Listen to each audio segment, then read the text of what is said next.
Shalom, salam sejahtera bagi Bapak Ibu Saudara-saudara, anak-anak yang dikasihi oleh Tuhan Yesus Kristus. Jumpa kembali bersama saya Pendeta Eka di dalam renungan firman Tuhan pada hari ini, hari Jumat 2 Desember 2022. Sukacita dan damai sejahtera dari Tuhan Yesus kiranya menyertai hidup kita sekalian. Puji nama Tuhan. Sampai pada pembacaan firman Tuhan hari ini, yakni kitab Yeremia pasal yang ke-18. Kiranya firman Tuhan memberkati kita. Baik, sebelum kita akan merenungkan bagian firman Tuhan hari ini, kita berdoa.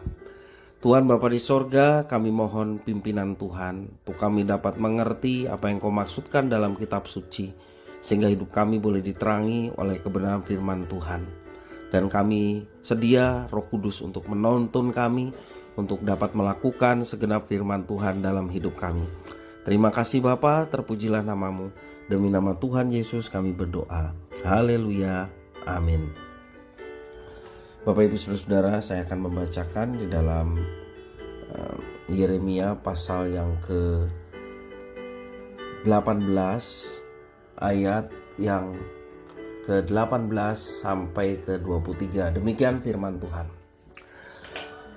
Berkatalah mereka, marilah kita mengadakan persepakatan terhadap Yeremia, sebab imam tidak akan kehabisan pengajaran, orang bijak tidak akan kehabisan nasihat, dan nabi tidak akan kehabisan firman.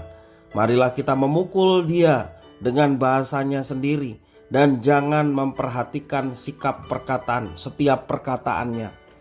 Perhatikanlah aku, ya Tuhan, dan dengarkanlah suara pengaduanku. Akan dibalaskah kebaikan dengan kejahatan? Namun mereka telah menggali pelubang untuk aku. Ingatlah bahwa aku telah berdiri di hadapanmu dan telah berbicara membela mereka, supaya amarahmu disurutkan dari mereka. Sebab itu serahkanlah anak-anak mereka kepada kelaparan, dan biarkanlah mereka dipancung pedang.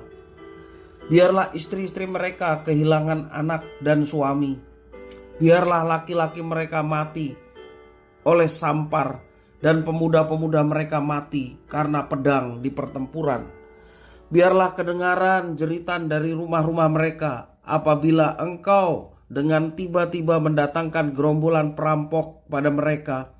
Sebab mereka telah menggali pelubang untuk menangkap aku, dan telah memasang jerat untuk kakiku.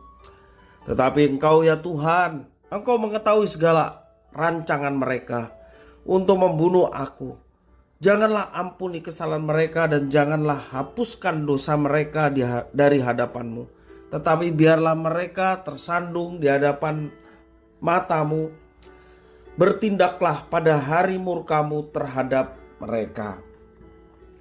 Bapak Ibu Saudara-saudara yang dikasihi oleh Tuhan Yesus Kristus, Nabi adalah orang yang dipilih oleh Tuhan untuk menyampaikan isi hati Tuhan kepada umatnya. Otoritasnya diberikan langsung dari Tuhan. Demikian pula Nabi Yeremia yang teks firman Tuhan hari ini kita baca. Apa yang ia katakan semuanya berasal dari Tuhan. Apa yang disampaikan seorang nabi tidak selalu apa yang menyenangkan di telinga umat, melainkan apa yang dikehendaki oleh Tuhan.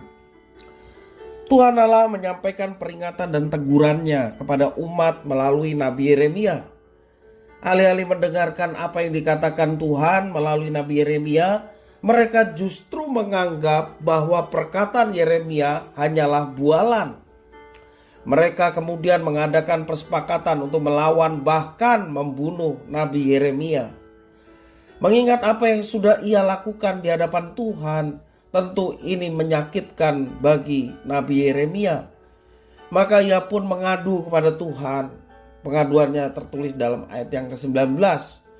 Dan ternyata bangsa yang sudah ia bela agar tidak mendapat murka dari Tuhan malah ingin mempermalukan dan membunuh Nabi Yeremia.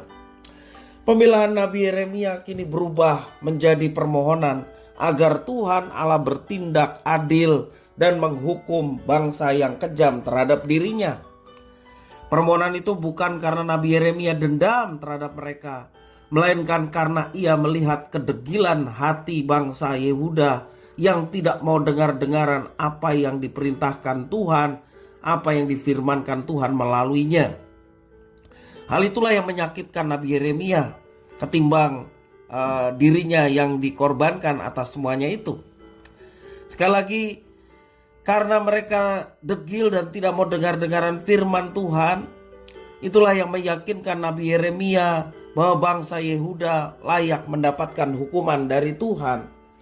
Sebab sesungguhnya mereka bukan sedang melawan perkataan seorang hamba, yakni Nabi Yeremia, tetapi mereka sesungguhnya sedang melawan Tuhan sendiri yang telah berfirman melalui hambanya. Bapak ibu saudara-saudara yang dikasihi oleh Tuhan, terkadang kita tidak berbeda dengan bangsa Yehuda. Kita hanya mau mendengar firman Tuhan yang menyenangkan telinga kita. Mungkin yang lucu-lucu, yang membuat kita tertawa. Namun saat firman Tuhan menegur dosa, menegur kesalahan kita, kita cenderung meremehkan, bahkan tidak segan membenci orang yang menyampaikannya. Menganggap orang ini sudah menyindir saya, hamba Tuhan ini sudah menyindir saya. Kita lebih senang dengar firman Tuhan yang hanya menyenangkan telinga kita dan tidak suka mendengar firman yang isinya menegur ketika kita berdosa dan salah. Bapak ibu saudara-saudara, seringkali kita bukannya menyadari akan dosa dan lalu bertobat di hadapan Tuhan, tetapi kita malah tersinggung, marah oleh teguran yang tidak kita inginkan. Bapak ibu saudara-saudara yang dikasihi oleh Tuhan, firman Tuhan bukan melulu yang menyenangkan telinga kita, melainkan firman Tuhan seringkali juga membawa kita untuk kembali kepada hidup yang berkenan di hadapan Tuhan, dan itu berupa teguran yang mungkin menjadi teguran bagi kita. Siapapun yang memberitakannya, hamba Tuhan siapapun, pendeta apapun yang memberitakannya, dia dipakai oleh Tuhan dengan segala otoritas yang dipercayakan untuk menyampaikan kehendak Tuhan melalui firman yang ditaburkan dan diberikan penjelasan. Hiduplah sesuai dengan kehendak Tuhan dan setialah kepadanya, maka kita akan mengalami berkat-berkatnya. Ketika kita ditegur oleh kebenaran firman Tuhan, bersyukurlah atas teguran itu, karena bentuk kasih sayang dari Tuhan adalah teguran yang diberikan kepada kita. Bersyukurlah atas semuanya itu. Kiranya firman Tuhan memberkati kita sekalian. Mari kita berdoa. Tuhan Bapa di surga, kami datang kepadamu mengucapkan syukur dan terima kasih atas firman Tuhan. Mampukan kami untuk dapat mengerti dan memahaminya. Dan kami mau terus belajar, tunduk di hadapan Tuhan. Bahkan ketika kami ditegur, ketika kami melakukan dosa dan kesalahan, kami ditegur oleh kebenaran firman Tuhan. Sikap hati kami adalah bersyukur atas teguran itu. Bersyukur karena Tuhan mengasihi kami dengan teguran. Dan kami mau berbalik dari segala dosa dan perbuatan yang tidak berkenan dan mengikut Tuhan dengan setia. Terima kasih ya Tuhan atas firman-Mu. Mampukan kami untuk dapat mengerjakannya. Demi nama Tuhan Yesus kami sudah berdoa dan bersyukur. Haleluya. Amin.